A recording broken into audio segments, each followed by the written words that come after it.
जय श्री राम सभी फ्रेंड्स को बहुत बहुत स्वागत है चैनल पर। आप सभी को मेरा बहुत बहुत नमस्कार। दोस्तों, आज हम बात करेंगे लेक्चर नंबर 14 में सिग्नल सिस्टम्स का जो हम लेक्चर सीरीज चला रहे हैं गेट और पीएसयू एग्जाम्स के लिए। तो उसमें हम बात करेंगे आज डीटी सिग्नल्स को कितने तरीके से प्रेजेंट करते हैं, डीटी सिग्नल के ऑपरेशंस क्या होते हैं और कुछ प्रैक्टिस प्रॉब्लम्स आपसे डिस्कस करेंगे। मजे की बात है कि ये सारी बातें मैं बहुत ही सिंपल लैंग्वेज में समझाऊंगा आपको इस वीडियो में। उससे पहले मैं थोड़ा सा आपको बता दूं कि लेक्चर 13 में हमने जो है सीटी सिग्नल्स ऑपरेशंस में मतलब एक साथ समझा था, जैसे शिफ्टिंग, स्केलिंग और टाइम रिवर्सल को एक साथ कलेक्टिवली समझ लिया था। तो उम्मीद करता हूँ वो वीडियो आपको अच्छा लगा होगा। और अब हम बात करेंगे लेक्चर 14 की। तो चलिए शुरू करते हैं। तो डिस्क्रीट टाइम सिग्नल्स जो होते हैं हमारे, उनके क्या क्या प्रेजेंटेशन होते हैं दोस्तों। तो जैसा कि हमने डिस्क्रीट टाइम सिग्नल्स के बारे में पढ़ रखा है, अब हम उसके प्रेजेंटेशन की बात करते हैं। तो एक तो तरीका होता है उसको प्रेजेंट करने का, ग्राफिकल प्रेजेंटेशन होता है। Second form is functional presentation. Then we can represent the DT signal in tabular representation, and finally we can have the sequence presentation also. तो एक एक करके हम चारों की बात कर लेते हैं। जैसा नाम से मालूम हो रहा है, ग्राफिकल प्रेजेंटेशन का मतलब है आप जो किसी सिग्नल को आप ग्राफ के रूप में प्रेजेंट कर रहे हैं, मतलब एक्स और वाई एक्सेस के बीच में आपने ग्राफ बना दिया, उससे हम प्रेजेंट कर रहे हैं। जैसा आप यहाँ देख रहे हैं, एन जो है कोई भी इंटीजर हो सकता है और वाई एक्सेस पर कोई सिग्नल है, उसको हमने प्रेजेंट कर रखा है। तो आप ये देख सकते हैं यहाँ पर डिफरेंट सैंपल्स दे रखे हैं। ओके, तो ये आपका ग्राफिकल प्रेजेंटेशन हो गया। अब जैसे ये कोई डाटा जैसे एक्स माइनस थ्री जीरो है, मतलब एक्स जो है जो बड़े ब्रैकेट में माइनस थ्री लिखा हुआ है, ये आपका टाइम की मतलब इंटीजर की वैल्यू, जैसे एक्स माइनस थ्री पे ये जीरो हो गया, यहाँ देखिए। इसी तरह माइनस टू पे वन हो गया, माइनस वन पे टू है, और इसी तरीके से जीरो पर ये जीरो हो गया। तो इस तरीके से ये आपका पूरा ग्राफिकल रिप्रेजेंटेशन कहलाता है। नेक्स्ट है फंक्शन प्रेजेंटेशन। फंक्शन फंक्शन जैसे नाम से मालूम पड़ा, एक फंक्शन के रूप में प्रेजेंट करते हैं। फॉर एग्जांपल जैसे कि आपका ये रैम सिग्नल है, ठीक, डिस्क्रीट रैम सिग्नल है, तो आर एन को हम लिखते हैं इस तरीके से। यहाँ पे लिखा हुआ है, यहाँ पर देखिए, you n into n that is equal to n, और you can say n equal to zero. तो एन ग्रेटर देन जीरो के लिए एन है, और लेस देन के लिए, लेस देन जीरो के लिए ये आपका जीरो है। इस तरीके से हमको फंक्शन प्रेजेंटेशन बोलते हैं दोस्तों। तो उम्मीद करता हूँ ये आपको पीछे समझ में आई होगी। अब नेक्स्ट देख लेते हैं टेबुलर प्रेजेंटेशन। टेबुलर प्रेजेंटेशन में क्या करते हैं, हम एक टेबल बना लेते हैं जिसमें इंटीजर डिफरेंट वैल्यूज के लिए सिग्नल की जो है वैल्यू दे रखी है, जैसे आप यहाँ देख रहे हैं। ठीक इसी तरीके से सीक्वेंस सीक्वेंस प्रेजेंटेशन ये इंपॉर्टेंट है, ये जनरली हम इसी को यूज करते हैं अपने डिस्क्रीट टाइम सिग्नल्स को प्रेजेंट करने के लिए। तो एक्शन की वैल्यू है, करली ब्रैकेट में आप लिख देते हैं कुछ सैंपल्स के वैल्यूज लिखें, जैसे one two zero minus one one two. तो यहाँ पर देख रहे हैं, अब ये एरो जो शो कर रहा है वो एन इक्वल टू जीरो के लिए दिया हुआ है। एन इक्वल टू जीरो पे सैंपल ये है। अगर अगर कोई एरो नहीं दिया होगा तो आप फर्स्ट वाले सैंपल को ही जीरो पे मान लेते हैं। तो यहाँ पर ये इंपॉर्टेंट चीज ध्यान रखनी है। अब कुछ आपको मैं बेसिकली इसका फ्लो बताता हूँ किस तरीके से चलता है। तो डिजिटल सिग्नल ऑपरेशन किस तरीके से होते हैं, आगे बढ़ने से पहले थोड़ा सा देख लेते हैं। अगर कोई सिग्नल एक्शन है, यहाँ पर डिस्क्रीट टाइम सिग्नल है, तो उसको हम प्रेजेंट करेंगे, मतलब प्रेजेंटेशन बता दिया, आप शिफ्टिंग करेंगे सबसे पहले। ठीक है, जैसे सीटी सिग्नल में करते हैं तो X N minus N zero. तो एन माइनस एन जीरो का मतलब it is a kind of shifting. तो शिफ्टिंग में हम this N naught is positive, तो इसको या तो प्लस में होगा या फिर माइनस में होगा। तो लेफ्ट शिफ्ट का मतलब है एन प्लस टू, और राइट शिफ्ट का मतलब है minus N minus three, for example. Now next one is scaling. उसका स्केलिंग करते हैं, तो एक्स एम इंटू एन कर दिया, तो ये M less than one it's called interpolation. For example जैसे एक्स एन बाई थ्री, या फिर m ग्रेटर देन वन है तो वहां पर इसको कहते हैं डेसिमेशन, और you can say this is X two N. तो ये दोस्तों उम्मीद कर रहा हूँ ये आपको चीज समझ में आई होगी। ओके, अभी इसको एग्जांपल से और समझाऊंगा, आपको अच्छे से क्लियर हो जाएगा। और जो एक और ऑपरेशन होता है इसको बोलते हैं टाइम रिवर्सल। ठीक, तो इसको folding with respect to Y axis होता है। तो इस तरीके से हम जो सिग्नल पे डिफरेंट टाइप्स के ऑपरेशन करते हैं, तो एक एक करके एग्जाम्पल से समझ लेते हैं। For example in this case the signal is given as this X N. X N की वैल्यू यहाँ पर दे रखी है दोस्तों, एक्सएन की वैल्यू यहाँ पर दे रखी है। ये ग्राफ के फॉर्म में ग्राफिक रिप्रेजेंटेशन दे रखा है, हमें ड्रॉ करनी है। ये 7 क्वेश्चन है इसमें। फर्स्ट क्वेश्चन देखते हैं, y equal to X N minus three. तो देखिए सबसे पहले हम करते हैं y n का वैल्यू फाइंड करते हैं एक्स एन माइनस थ्री। तो हमारा इनिशियल सिग्नल ये देख लीजिए, ये एक्स एन सिग्नल है, ये एक्स एन है। ठीक है, तो इसको हमें एक्स एन माइनस थ्री करना है। तो यहाँ पर देखिए एक्स एन माइनस थ्री का मतलब हमने ये ओरिजिनल सिग्नल आपको बना दिया दोस्तों, ये ओरिजिनल सिग्नल है X N. This is original signal. अब एन माइनस थ्री का मतलब है ये पूरे सिग्नल को आप शिफ्ट कर दीजिए राइट पर, ये राइट शिफ्टिंग कर दीजिए। Right shifting by three units, तो थ्री यूनिट से आपका राइट शिफ्ट हो जाएगा, क्योंकि एन माइनस थ्री है। तो जो पहले जीरो था अब वो हो जाएगा आपका प्लस थ्री। तो मतलब प्लस थ्री कर दीजिए, सारे सैंपल जो है उन पर प्लस थ्री कर दीजिए, मतलब टाइम पर। जैसे जीरो वाला थ्री पे पहुंच जाएगा, और वन वाला फोर पर, टू वाला फाइव पर, इस तरीके से। तो देखिए इस तरीके से ये फाइनल मैंने ये आपको दिखा रखा है, ये आपका फाइनल तरीके से सिग्नल दिखाई देगा। तो आप यहाँ देख सकते हैं, देखिए जीरो वाला जो सिग्नल है वो वहां पर आ गया, जो ये जो टू वाला सैंपल है वो कहां पर आ गया, थ्री पर आ गया।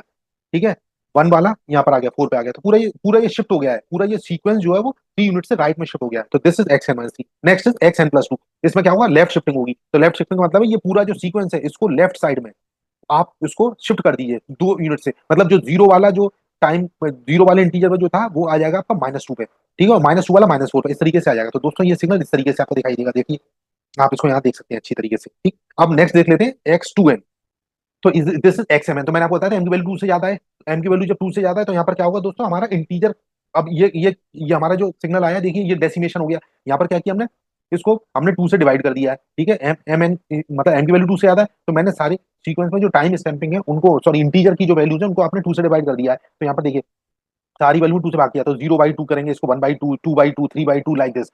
अब यहाँ ध्यान रखना है कि वो सारे सैंपल्स मेरे डिके हो जाएंगे जो नॉन इंटीजर वैल्यू पर आ रहे हैं। फॉर एग्जाम्पल जैसे -1/2 है, 1/2, 3/2, 5/2, 3/2 माइनस का, ये सारे सैंपल्स मेरे डिके हो जाएंगे दोस्तों। मेरे पास बचेगा केवल ये, जैसे -2 पर ये सैंपल बचा, ये देखिए ठीक है। इसी तरीके से जीरो वाला सैंपल बचेगा, क्योंकि जीरो में 2 से डिवाइड करूंगा तो ये आपका जीरो ही रहेगा, 2 मतलब ये सैंपल आ गया 2 पर, ठीक है। 0/2 मतलब जीरो, तो जीरो वाले सिग्नल में ये पॉइंट पे कोई फर्क नहीं पड़ेगा। अब ये वाला नेक्स्ट सिग्नल आ रहा है मेरा, ये जिसको 2/2 किया था, तो ये आ गया आपका, ये आ गया -1। तो इस तरीके से आपका ये कहलाता है डेसिमेशन, मतलब नॉन इंटीजर वैल्यू पे जो सैंपल्स आएंगे वो सारे डिके हो जाएंगे। तो उम्मीद करता हूँ दोस्तों क्लियर हो गया। नेक्स्ट देखते हैं हम, अब n/2। अब n/2 मतलब यहाँ m की वैल्यू जो है 1 से कम है, m की वैल्यू 1 से कम है, तो यहाँ पर जीरो इंटरपोलेशन कहलाता है ये दोस्तों। कैसे होगा?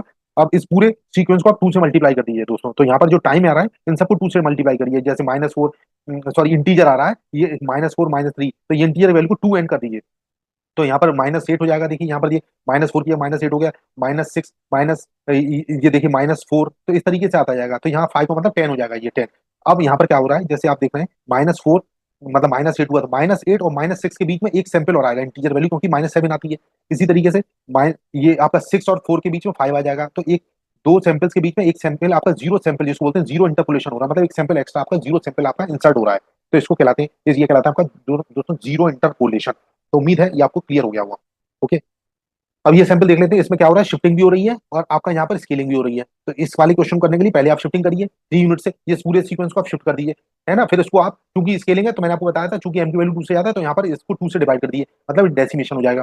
तो यहाँ ये पूरे सीक्वेंस को 3 से शिफ्ट करके इसको 2 से डिवाइड कर दिया दोस्तों। यहाँ देख सकते हैं 3 से शिफ्ट किया है मैंने, मतलब फॉर एग्जाम्पल जैसे ये जो सिग्नल 0 पर था वो आपका 3 पे आ जाएगा, ये देखिए 3 पर आ गया, ये आ गया 2, ठीक है। तो उसके बाद ये सिग्नल आ गया 1, ये सारे सिग्नल आपके 3 से शिफ्ट हो गए।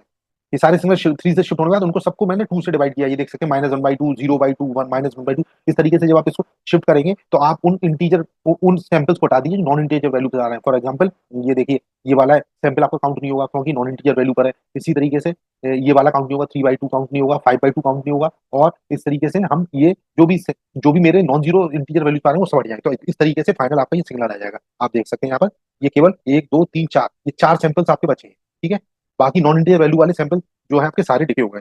ओके, नेक्स्ट है दोस्तों x(n/2 + 2), इसको भी मैं उम्मीद करता हूँ आप लोग कर लेंगे। देखिए ये xn की वैल्यू है, ठीक है। अब इसमें क्या करेंगे, पहले लेफ्ट शिफ्ट करेंगे, पूरे सीक्वेंस को आप लेफ्ट में शिफ्ट कर दीजिए 2 यूनिट से, -2 मतलब इसको पीछे सरका दीजिए 2 यूनिट से, तो जो जीरो वाली वैल्यू थी वो -2 पे आ जाएगी, तो 2 यूनिट पीछे सरक जाएगा। फिर उसमें क्योंकि यहाँ m की वैल्यू 1 से कम है, तो इसका मतलब है यहाँ पर जो होगा आपका, यहाँ जीरो इंटरपोलेशन हो जाएगा। तो इस तरीके से आ जाएगा दोस्तों। आप देख सकते हैं यहाँ पर ये पूरे सीक्वेंस के इंटीजर वैल्यूज को आपने 2 से मल्टीप्लाई कर दिया है दोस्तों, और जहां पर नॉन इंटीजर वैल्यूज आ रही हैं दोस्तों उनको हटा दीजिए, तो आपका फाइनल जो सिग्नल हो जाएगा वो आपका डिजिटल सिग्नल, सीक्वेंस सिग्नल आ जाएगा। नेक्स्ट दोस्तों हमारे पास है -3x -3n+4। अब यहाँ पर क्या हो रहा है दोस्तों, सारी चीजें हो रही है, देखिए शिफ्टिंग भी हो रही है, स्केलिंग भी हो रही है, रिवर्सल भी हो रहा है टाइम का, और एम्पलीट्यूड भी आपका रिवर्सल हो रहा है चेंज के साथ, ठीक है। तो यहाँ पर ये इस चीज तरह की क्वेश्चन को करने के लिए आपको सारी चीजें आपको यूज करनी पड़ेंगी। तो सबसे पहले इसको आप क्या करेंगे, ये देखिए आपने इसको लेफ्ट शिफ्ट कर दिया 4 यूनिट से, उम्मीद करता हूँ ये समझ में आ रहा होगा दोस्तों। ये लेफ्ट शिफ्ट हो गया, ठीक। उसके बाद ये चूंकि यहाँ पर माइनस मतलब 3 टाइम्स है पहले, तो 3 टाइम्स करने के लिए दोस्तों क्या करेंगे, इसको लेफ्ट 4 यूनिट से शिफ्ट करके हम इसको 3 से डिवाइड कर देंगे। तो देख रहे हैं आप ये सारे इंटीजर वैल्यूज को मैंने 3 से डिवाइड किया है, और उसमें जो नॉन इंटीजर वैल्यूज उसके सैंपल आपके डिके हो जाएंगे। फिर उसको हम क्या करेंगे, माइनस कर देंगे, जो पहले सैंपल डिके हो जाएंगे दोस्तों। फॉर एग्जाम्पल जैसे 7/3 का ये सैंपल हट जाएगा, ये हट जाएंगे, जितने भी मैं सर्कल कर रहा हूँ रेड में वो सारे सैंपल आपके डिके हो जाएंगे, ये सब डिके हो जाएंगे। हमारे पास बचेगा क्या दोस्तों, केवल ये वाला एक सैंपल बचेगा दोस्तों, ये वाला -2 वाला सैंपल बचेगा, क्योंकि ये -6/2 का 3 का मतलब हो गया -2।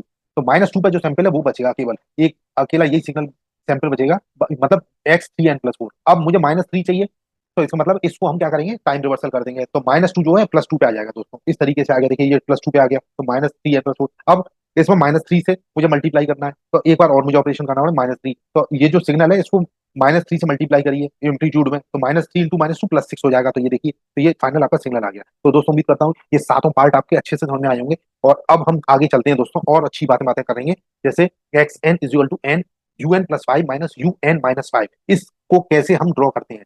तो दोस्तों जैसे मैं आपको समझा चुका हूँ, ये जो कोई भी सिग्नल होता है जिसमें un+5 -un-5 अगर लिखा है, तो ये सिग्नल पहली बात तो शुरू होगा कहाँ से, n की वैल्यूज होंगी, ठीक है। मैंने आपको अच्छे से समझाया था पिछले लेक्चर्स में कि n की वैल्यू यहाँ 5, और यहाँ पर 5 पे तो आपका ये हटना शुरू हो जाएगा, सिग्नल सब्ट्रैक्ट होने शुरू हो जाएंगे सैंपल, तो यहाँ पर 4 तक आएगा, मतलब n की वैल्यू 0 और 4 के बीच में ये सारा खेल होगा, ठीक है। तो अब यहाँ पर देखिए, तो xn की value n into U N plus five minus U N minus five. तो इसकी वैल्यू, इस पूरे सिस्टम की वैल्यू 1 के बराबर कब होगी, जब ये n की वैल्यू -4 से 4 के बीच में हो। ये उम्मीद करता हूँ दोस्तों आपको अच्छे से समझ में आएगा।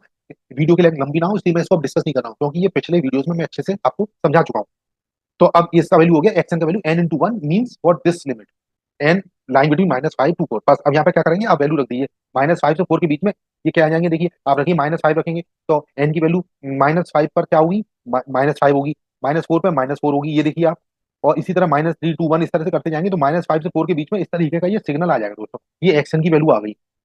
अब ये आपका हो गया। अब हमें यही सिग्नल जो मैंने आपको बताया, ठीक है, ये वाला ये सिग्नल बताया, इसके लिए हमें x2n ड्रॉ करना है दोस्तों। तो यहाँ पर क्या हो रहा है 2n, इसका मतलब मैं 2 से मल्टीप्लाई कर रहा हूँ, तो यहाँ पर क्या हो रहा है, सिग्नल का कंप्रेशन हो रहा है दोस्तों। तो मैंने ये सिग्नल बना दिया आपको, लास्ट स्लाइड में दिखाया, दिस इज एक्स एन। अब x2n चाहिए, तो हम पहले तो वो सिग्नल ड्रॉ किया था जो हमने। अब इसमें क्या करेंगे, हम इसको 2 से डिवाइड करेंगे दोस्तों, ये पूरे सीक्वेंस को 2 से डिवाइड कर दीजिए। तो देखिए यहाँ पर -5/2 -4/2, तो यहाँ पर नॉन इंटीजर वैल्यूज कौन सी है, -5/2 वो हट जाएगा, मेरे पास बचेंगी केवल ये -4/2 -2/2, ये देखिए, मतलब -1 -2, मतलब इवन वैल्यू बचेंगी, क्योंकि उनमें 2 से डिवाइड करूंगा तो केवल यही वैल्यू रह जाएंगी। तो आप देख सकते हैं यहाँ पर ये वाली बचेगी वैल्यू और ये बचेगी इधर, तो 2 सिग्नल बचेंगे ये, और 2 इधर बचेंगे। कहने का मतलब है एक्स एन, अगर x2n ड्रॉ करना है तो x2n की वैल्यू इस तरीके से आ जाएगी। तो बहुत सिंपल है, अगर आप इसको थोड़ा प्रैक्टिस करेंगे तो आपको इजीली आपको क्लियर हो जाएगा। नेक्स्ट क्वेश्चन क्या है मेरा, कि मुझे x3 - n चाहिए। तो दोस्तों एक्स एन ऑलरेडी हम कैलकुलेट कर चुके हैं, ठीक। अब हम यहाँ पे क्या करेंगे, ये हमने बता दिया आपको एन, एक्स एन बराबर एन है -4 से -5 से 4 के बीच में। अब हमको क्या करना है, x3 - n चाहिए। तो ये वाला दोस्तों मैंने जो आपको पूरा बताया, इसको -n+3 भी लिख सकते हैं। तो 3, अब हम इसको देखिए, हम इसको कैसे करेंगे, n+3 पहले हम इसको, ये वाला जो सिग्नल है इसको पहले n+3 बना लीजिए। ओके, हम इसको लिख सकते हैं -n+3, ये इस तरीके से लिख सकता हूँ। ओके, तो पहले n+3 करेंगे, तो इसमें मैं शिफ्टिंग कर दूंगा लेफ्ट में। ये जो पूरा सिग्नल है दोस्तों वो लेफ्ट शिफ्ट हो गया है 3 यूनिट से। ये देखिए, ये पूरा सिग्नल लेफ्ट शिफ्ट हो गया 3 यूनिट से। अब उसके बाद इसमें मैंने क्या किया, माइनस, माइनस का मतलब है इसको टाइम रिवर्सल कर दिया, मतलब ये जो वैल्यूज जो नेगेटिव साइड पर थी वो पॉजिटिव साइड पे आ गई, और जो वैल्यू पॉजिटिव साइड पे थी वो नेगेटिव साइड पे चली गई। तो बिल्कुल सिंपल चीज है, तो ये हो गया x-n+3। उम्मीद है दोस्तों ये आपको चीज समझ में आ गई होगी। ओके, अब इसी तरीके से हम कैलकुलेट करते हैं x3 - n/3। तो वहां पर मैंने किया था, ये वाला पिछले वाली स्लाइड में मैं 3 - n, अब इसको 3 से डिवाइड करूंगा तो क्या हुआ दोस्तों, तो 3 टाइम्स हो जाएगा पहली बात। तो पहले हम इसको इस तरीके से लिख सकते हैं -n/3 + 1। तो पहले आप n+1 का निकाल लीजिए, ठीक, उसके बाद आप इसको इस तरीके से आप कैलकुलेट कर सकते हैं, मतलब 1/3 करके, और फिर उसका टाइम रिवर्सल करके। तो ये देखिए, अब मैं आपको जल्दी से बताता हूँ उसमें किस तरीके से होगा। ये हमारा सिग्नल जो था, अब इसमें मैंने 1/3 किया, तो इसका मतलब इस पूरे टाइम, ये जो पूरा इंटीजर वैल्यू उसको 3 टाइम्स करना पड़ेगा, 3n करना पड़ेगा। ओके, तो ये देखिए 3 टाइम्स कर दिया, मतलब ये -5 था तो -15 हो जाएगा, -18 -12 -9 -6, इसका मतलब हो गया -6 और -9 के बीच में -7 और -8 भी आएंगे। तो जब मैं इस तरीके से करूंगा तो बीच में कुछ जीरो इंटरपोलेट हो जाएंगे। तो जैसा मैंने आपको समझाया था अभी कुछ देर पहले, कि हमारा जीरो इंटरपोलेशन हो जाता है। तो आप जब भी इस तरह का काम करेंगे तो बीच में कुछ जीरो आपके इंसर्ट करने पड़ेंगे। तो ये इस तरीके से आपका ये वैल्यू आएगा x3 - n/3 का। तो उम्मीद है दोस्तों ये चीज भी आपको क्लियर हो गई होगी। अब एक क्वेश्चन और देख लेते हैं दोस्तों। एक्स एन की वैल्यू है 1 minus sigma N k equal to 4 to infinity delta N -1 minus k. तो आपको फाइंड करना है M and N zero such that X N is equal to M N minus N naught. Okay, तो यहाँ पर देखिए, अब हम इसको वेरी इंपॉर्टेंट फॉर्मूला, ये या एक इंपॉर्टेंट क्वेश्चन है, अगर आपको कंसेप्ट आता है तो आप इसको इजीली कर सकते हैं। तो इसमें क्या करना है दोस्तों, में के इक्वल टू 4 टू इंफिनिटी लेना है। पहले तो आप इसको यहाँ चेक करिए, के की वैल्यू 4 टू इंफिनिटी रखिए। तो पहले आप यहाँ पर देखिए 4 टू इंफिनिटी करेंगे तो क्या होगा, यहाँ पर के की वैल्यू 4 रखिए तो n-3 हो जाएगा, सॉरी n-4, n-5 हो जाएगा। तो पहले मैं एक काम करता हूँ, पहले इसको 1 को बना लेता हूँ दोस्तों। तो ये मेरा यहाँ 1 वाला सैंपल होगा, ठीक है, 1। अब हम नेक्स्ट बना रहे हैं ये n-1 - के। तो यहाँ पर देखिए, मतलब n-1 - के का मतलब हो गया n, n के बराबर मैं रखूंगा यहाँ पर पहले 4। तो यहाँ पर हो जाएगा डेल्टा n-1 - 4। देख सकते हैं आप, डेल्टा n-1 - 4 का मतलब n-5, मतलब n-5 से शुरू होगा। तो ये पूरी सीरीज जो है n-5 से शुरू होना, तो n इज इक्वल टू 5, मतलब यहाँ से आगे जो है आपका इम्पल्स सिग्नल शुरू हो रहा है। तो ये वाला जो सिग्नल है दोस्तों मेरा, वो कौन सा है, डेल्टा n-1 - के, ये summation k is equal to 4 to infinity. ठीक है, तो मैं उम्मीद करता हूँ दोस्तों को समझ आएगा। तो यहाँ पर देखिए ये वाला सिग्नल है, अब 1 माइनस ये करना है, मतलब ये वाला पहला और ये दूसरा, एक में से 2 को घटाएंगे तो आपका किस तरीके का आएगा, इस तरीके से आ जाएगा। ठीक है, तो ये एक्शन की वैल्यू आ गई दोस्तों। ठीक है, तो 1 का मतलब हो गया ये सारे सैंपल्स हैं आपके, मतलब पूरे माइनस इंफिनिटी से लेके प्लस इंफिनिटी तक, माइनस इंफिनिटी से लेके प्लस इंफिनिटी तक जा रहे हैं, और उसमें से मुझे ये घटाना है, मतलब के इक्वल टू 4 टू इंफिनिटी। तो जैसा मैंने आपको समझाया कि डेल्टा n-1 - के में अगर के की वैल्यूज रखेंगे तो डेल्टा n-5 से शुरू होगा। तो यहाँ से देख रहे हैं आप, ये डेल्टा n-5 से शुरू है, मतलब n इक्वल टू 5 पर शुरू हो रहा है, इसका मैग्नीट्यूड 1 है, और फिर आगे चलता जाएगा, क्योंकि 4 टू इंफिनिटी जा रहा है तो ये आगे तक जाएंगे टू इंफिनिटी। अब मुझे क्या करना है, ये वाला जो सिग्नल है मेरा 1, उसमें से ये पूरा सिग्नल माइनस करना है। तो दोस्तों कहने का मतलब है 5 और आगे वाली ये सारी चीजें कट हो जाएंगी। ठीक है, तो हमारे पास बचेगा क्या दोस्तों, ये माइनस इंफिनिटी से लेके केवल 4 तक के बचेंगे। तो आप देख सकते हैं माइनस इंफिनिटी से लेके ये 4 तक के सारे सैंपल्स मेरे पास यहाँ जो है जीवित है, बाकी सब डेड हो गए सिग्नल। अब हमें ये आपका ये सिग्नल, अब इसको हमें लिखना है दोस्तों। तो इसको कैसे लिखेंगे मैं आपको अच्छे से बता चुका हूँ। तो this is nothing but u of minus N plus four. दोस्तों इसमें कोई समझने की बात नहीं है खास। तो ये दोस्तों u minus N plus four के बराबर है, क्योंकि यहाँ पे अच्छी तरह से देखते हैं, क्योंकि ये माइनस इंफिनिटी से लेकर 4 तक है। तो ये पहली बात तो नेगेटिव साइड वाला सिग्नल है। तो u minus N plus four, तो ये आपका सिग्नल हो गया। अब मुझे इसको कंपेयर किससे करना है, M N minus N naught से। तो यहाँ पर देख सकते हैं एम की वैल्यू कितनी हो जाएगी दोस्तों, -1, और एन की वैल्यू हो जाएगी यहाँ पर -4। तो ये आपका आंसर हो गया। तो this is very simple and very important question. तो ये था दोस्तों आपका इसका कंसेप्ट। ओके, अब एक लास्ट क्वेश्चन और देखते हैं दोस्तों। X N equal to 6 minus N U N minus U N minus 6। अब यहाँ पर देखिए you N minus U N minus 6, तो हमें एक्स एन हमें फाइंड करना है। मतलब ये 5-6 पार्ट्स हैं, तो एक एक करके देखते हैं दोस्तों, बहुत सिंपल चीज है। तो 6n-1, तो ये 0 से 5 के बीच में होगा, जैसे मैंने आपको समझाया। यहाँ पर देख लीजिए un-6 है, तो इसका मतलब ये कहाँ से कहाँ तक हुआ, un का मतलब 0 से लेके और ये रहेगा 6 तक, मतलब 6 तक कह रहा हूँ, सॉरी 5 तक। इस तरीके से ये आपका हो जाएगा। ठीक है, तो 0 से लेके 5 तक हो गया। तो 6 माइनस एन इंटू 1 के बराबर हो गया, क्योंकि 6 माइनस एन इसमें मल्टीप्लाइड है। अभी वैल्यूज रखी है यहाँ पर, एन बराबर 0 रखी है। 0 से लेकर 5 तक की है, तो क्या क्या वैल्यूज आएंगी, 0 पे 6 आ जाएगी, 1 पे 5, फिर 2 पे 4, 3 पे 3, 4 पे 2, 5 पे 1 और 6 पे 0 हो जाएगी, क्योंकि 6 माइनस 6 0 हो गया। तो ये आपका एक्शन आ गया दोस्तों। ठीक, अब मुझे नेक्स्ट निकालना है X N plus three. Second first question, मतलब मेरा जो फर्स्ट पार्ट है वो हमारा क्या है, देखिए फर्स्ट पार्ट ये था एक्स एन प्लस थ्री। तो ये दोस्तों बहुत आसानी से करना, मैं देखिए आपको समझा भी चुका हूँ लास्ट एग्जांपल में। एक्स एन प्लस थ्री की वैल्यू आप लिख दीजिए 6 माइनस एन प्लस थ्री। इसको आप मैथमेटिकली भी देख सकते हो, ग्राफिकली भी देख सकते हैं दोस्तों। तो अभी जैसे मैंने आपको बताया, ये वाला जो सिग्नल था दोस्तों, इस सिग्नल को आप जो है मतलब 3 यूनिट से लेफ्ट में शिफ्ट कर दीजिए, तो दोस्तों इस तरीका सिग्नल आपका दिखाई देगा, आप देख सकते हैं यहाँ पर। और इसको दूसरा तरीका है दोस्तों, ये मैथमेटिकल फॉर्म है, ये मैथमेटिकल है। ठीक है, यू कैन इजिली अंडरस्टैंड। तो मैथमेटिकल में क्या करेंगे, आपको एन की जगह n+3 कर देना है। तो यहाँ पर n लिखा है, मैं n+3 कर देता हूँ। तो मुझे एक्स n+3 चाहिए, तो 6 माइनस n+3 कर दीजिए। तो यहाँ पर इनइक्वालिटी में भी n+3 करना पड़ेगा। तो कहने का मतलब ये जो मेरा नया सिग्नल आएगा वो 3 माइनस एन के बराबर होगा, in the limits -3 to n to 2। तो इस तरीके से आप इसको क्वेश्चन को कर सकते हैं। ठीक है, जल्दी से नेक्स्ट पार्ट देख सकते हैं, एक्स 6 माइनस एन।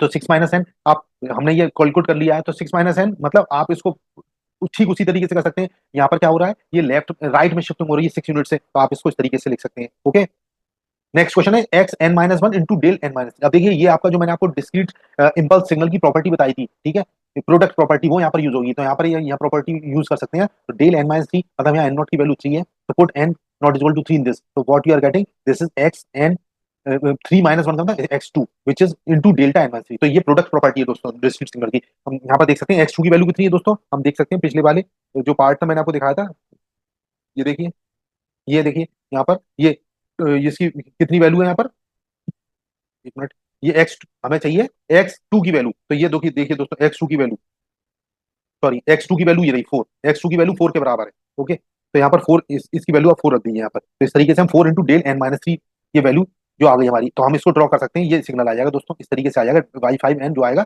वो मेरा n इक्वल टू 3 पर 4 एम्पलीट्यूड का एक डिस्क्रीट इंपल्स सैंपल है। तो इस तरीके से दोस्तों ये हम कैलकुलेट करते हैं। तो दोस्तों उम्मीद करता हूँ आपको वीडियो आपका समझ में आएगा। और ये आज का वीडियो था। अब मैं नेक्स्ट वीडियो में आपसे बात करूंगा और कुछ और टॉपिक्स के साथ। तब तक के लिए thank you for watching my video and जय श्री राम।